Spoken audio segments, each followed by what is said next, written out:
예배 제목은 같은 땅, 다른 믿음이라는 말씀으로 오늘 말씀을 전하도록 하겠습니다. 오늘 같이 읽은 이 말씀을 보기 전에 넘겨주시면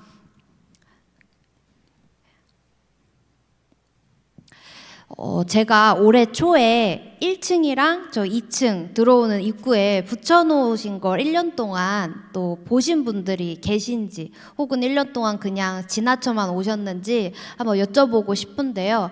이 붙어있는 것들이 무엇이었냐면 하나님의 성품에 관한 것들이었어요. 저희가 유년주일학교랑 학생부 친구들이 함께 이렇게 말씀을 나누고 올해 했던 이 말씀의 주제가 하나님의 성품에 관한 것이었는데요. 제가 저기에 적어놨는데 거룩하심, 선하심, 신실하심, 사랑하심, 의로우심, 용서하심, 긍휼하심, 오래 참으심, 지혜로우심, 진실하심, 그 외에도 여러 가지가 더 있습니다. 하나님의 성품을 이렇게 사실은 우리가 몇 가지 이렇게 다 정리할 수는 없죠.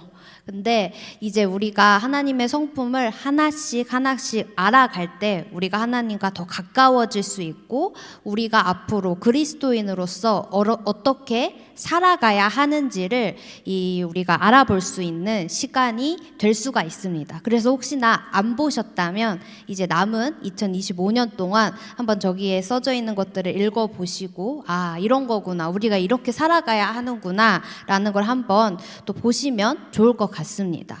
오늘 우리가 함께 할 말씀은 여기서 신실하심입니다.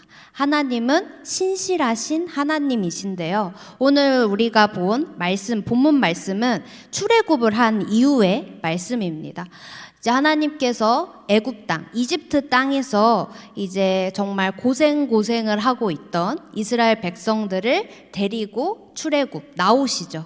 그러고 나서 이제 하나님이 약속하신 가나안 땅에 함께 가기 위해서 계속해서 시간을 보냅니다. 그리고 이제 가나안 땅을 눈앞에 두고 12명의 정탐꾼을 보내죠. 그 다음에 이야기가 오늘 말씀입니다. 잘 알다시피 12명이 갔다 왔는데 이 12명이 다 같은 이야기를 하지 않습니다. 10명은 부정적인 이야기를 하고요. 우리가 잘 아는 여호수아와 갈렙, 이 두 사람만 우리가 가나안 땅에 들어갈 수 있다. 하나님이 약속하셨기 때문에 우리가 갈 수 있다. 이런 이야기를 하는데요. 넘겨주시면요. 첫째로 그래서 이 제목이었던 같은 땅, 다른 해석에 대한 이야기를 해보려고 합니다. 정탐꾼들은 모두 같은 땅을 보고 왔습니다. 땅이 좋은 것도 거인이 있는 것도 사실이었죠. 네, 똑같은 걸 보고 왔으니까요. 그러나 이들의 해석은 달랐습니다. 10명의 정탐꾼들은 오늘 우리가 읽은 말씀처럼 우리는 그들 앞에서 메뚜기 같다. 우리는 보잘것없고 그들과 싸우면 질 것 같다. 그렇게 이야기를 합니다.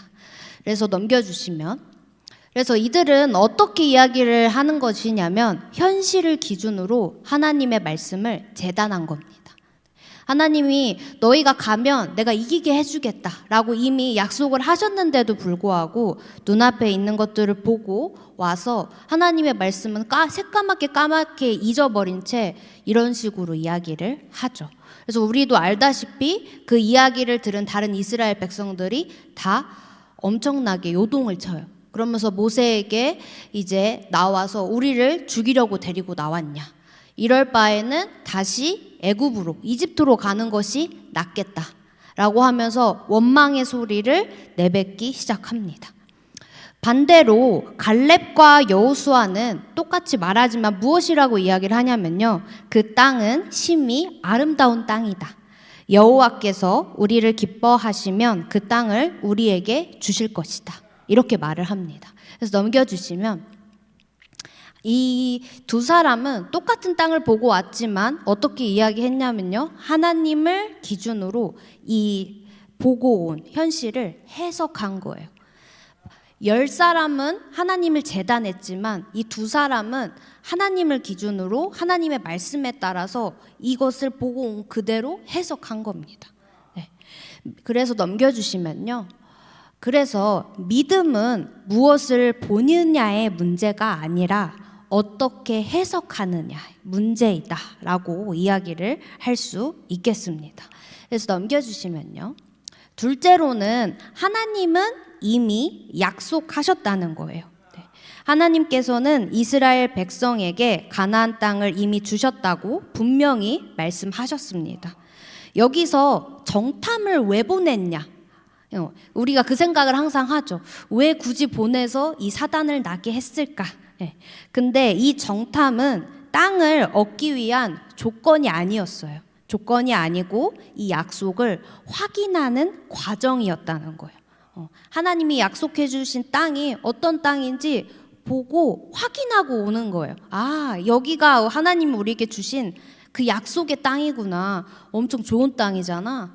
이렇게 하시기를 원했던 건데 그 하나님의 의도에서 벗어나죠. 네.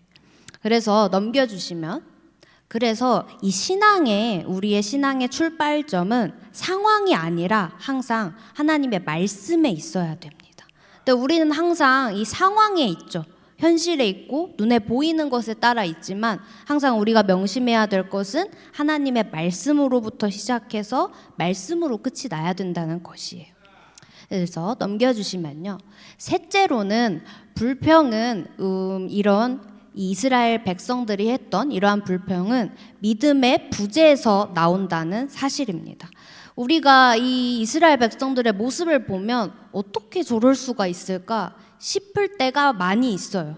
왜냐하면 이 출애굽을 하는 과정에서 엄청난 기적을 경험했고 눈으로 봤고 했잖아요. 근데 정작 이 시간이 별로 지나지 않았는데도 막상 이 상황을 딱 맞닥뜨렸을 때 그 기적은 내가 경험하지 못했던 사람인 것처럼 이야기를 해버리죠. 그래서 내가 하나님의 자녀인데도 불구하고 불평이 많고 불만이 있다면 내가 이러한 상태는 아닌지 여러분이 한번 점검해 봐야 된다는 사실입니다. 그래서 이스라엘 백성들의 불평은 단순한 감정 표현이 아니라 하나님의 신실하심을 의심하는 모습이었습니다. 우리도 한없이 하나님을 의심할 때가 있어요. 이거 진짜예요? 이거 진짜 될까요?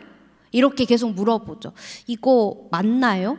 근데 이것은 의심하는 나의 믿음의 모습이라는 거예요. 애굽에서 인도하신 하나님, 홍해를 가르신 하나님, 만나와 메추라기로 먹이신 그 하나님, 그리고 여러분도 알다시피 나중에 가나안 땅을 정복한 다음에 말씀을 이제 읽어보셨으면 알겠지만 이들이 가나안 땅에 들어가기 전에 이 광야에 있을 때 옷과 신발과 이런 것들이 하나도 헐지 않았다라고 말씀에 기록되어 있거든요. 이 모든 기적을 행했음에도 불구하고 이 하나님을 잊어버린 겁니다. 그래서 넘겨주시면요. 그래서 이러한 불평은 상황 때문이 아니라 하나님을 신뢰하지 못할 때 나온다는 것이에요. 그래서 나의 불평이 언제 나오는지, 내가 진짜 하나님을 신뢰하고 있는지 항상 우리가 스스로 하나님 앞에 회개하고 돌이키는 모습이 필요하다는 겁니다.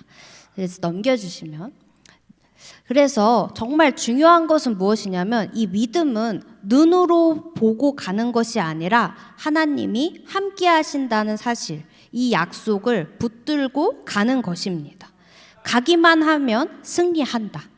하나님께서 이미 주셨다. 이 말씀에 대한 신뢰예요.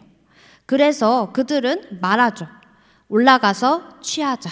능히 이기리라. 이렇게 말씀하는 것처럼 우리가 이 하나님께서 주신 말씀을 붙들고 나아가야 된다는 것입니다. 오늘 우리의 모습은 누구와 닮아 있습니까? 우리는 신앙생활을 하면서도 쉽게 정탐꾼의 말에 귀를 기울입니다. 우리에게 적용하면요, 우리는 계속 교회를 다니고 말씀을 듣고 말씀을 읽고 기도하는 이러한 삶을 살고 있음에도 불구하고 세상의 말에 귀를 기울인다는 이야기예요. 여기에 이 10명의 정탐꾼의 이야기는 그거와 같습니다. 그래서 끊임없이 세상의 사람들이 우리에게 와서 이야기하죠. 너 그렇게 하면 안 돼. 너 그거 손해보는 거야. 너 그거 낭비하고 있는 거야. 시간 낭비야. 이런 식으로 우리를 계속 현실에다가 던져놓듯이 할 때가 있다라는 거죠. 근데 하나님께서는 이미 약속하셨다는 거예요. 그 약속을 믿는 믿음. 그래서 현실적으로 어렵다. 지금 상황에서는 무리다. 괜히 나섰다가는 더 힘들어진다. 이러한 말에 우리가 결코 흔들려서는 안 됩니다. 하나님은 여전히 말씀하십니다. 내가 너와 함께 하겠다. 내가 이미 길을 예비했다. 이 말씀을 계속해서 하시죠. 특히나 이제 모세가 죽고 난 다음에도 여호수아가 이 가나안 땅을 정복하러 갈 때 있죠. 그때 보면 하나님께서 이 여호수아에게 그렇게 이야기하잖아요. 내가 너와 항상 함께 하겠다. 두려워하지 말아라. 그 말씀이 우리에게도 주시는 말씀입니다. 오늘 우리는 이 불평의 무리에 설 것인지 믿음의 사람인 여호수아와 갈렙의 편에 설 것인지를 믿음으로 여러분이 선택해야 합니다. 신실하신 하나님은 결코 약속을 어기지 않으십니다. 문제는 하나님이 아니라 우리의 상태, 우리라는 거예요. 근데도 우린 항상 하나님께, 교회에 이러한 탓을 할 때가 많이 있어요. 근데 그것은 옳지 않다는 거죠. 상황이 커 보일수록 하나님은 더 크게 신뢰받기를 원하십니다. 그래서 여러분이 오늘도 하나님 앞에 이렇게 고백하며 나아갔으면 좋겠습니다. 하나님, 현실이 아니라 하나님의 약속을 보게 해 주세요. 불평하는 입술이 아니라 믿음으로 고백하는 입술을 주세요. 우리가 이러한 고백을 하나님 앞에 하는 우리 새나라 교회가 되기를 소망합니다. 아멘. 네, 기도하겠습니다. 사랑이 많으시고 자비로우신